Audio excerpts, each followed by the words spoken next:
Anything else you want to talk about, Lee? I'd like to leave this last little bit just a sort of open slate. I know I've been kind of guiding you with some harder kind of questions, but you've been great to pull up your own stuff. But anything else you want to share about medicinal mushrooms, why they're so top of mind for you right now in terms of clinicians or the general public? Yeah, we have covered a lot of ground, and I've talked about the important things that I wanted to raise, but I think from a more spiritual kind of global interconnectedness, I think that, that there's a lot more consciousness now around mushrooms and the good work that they do in the environment, and they keep, our ecosystems stable, and they really interconnect everything. There's been a significant and very positive upswing in the acceptance of mushrooms as psychedelics and the benefits that they can play, not just in mental health issues, but also in terms of human creativity and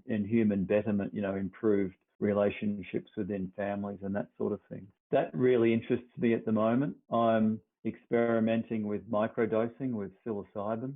I'm doing 200 milligrams 5 days a week, and it's making me more resilient, making me more creative. It's making me, more wholesome, as a human. So I think that the concept of mushrooms and their ability to interconnect every aspect of life, on planet Earth, and improve not just the physical, but the mental, the emotional, the spiritual, really is a very timely wake-up call for modern humans, to take what mushrooms have got to offer more seriously, and not just see them as the gift of health, but to also see them as the gift of knowledge, and, honor them, and, cherish them as, incredibly valuable teachers that we should be respecting, and not fearing or cowering from. So I hope it's okay for me to mention that sort of thing on the channel. But in Australia, that sort of medicine's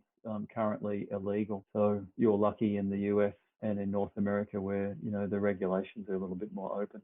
Yeah, no, it's definitely a big part of the conversation, I think, just with, like you said, the interconnectedness of, yeah, not only the use of them in health, but in the environment with mycoremediation, like you said, Yeah. also in different domains of health, like you said, like mental health, spiritual health, oncology, these end of life sort of things, which is so interesting because they're the web of the nature, the natural world, and they're that sort of connection piece for everything with the mycorrhizae, and then also they're decomposing things, so they're sort of connected with this whole rebirth of taking something old, creating the new. So yeah, there's lots of different studies going on right now in the States with psilocybin and other psychedelic. It's definitely an emerging frontier, and I hope we don't lose that whole tradition and that reverence for what we're using within it all.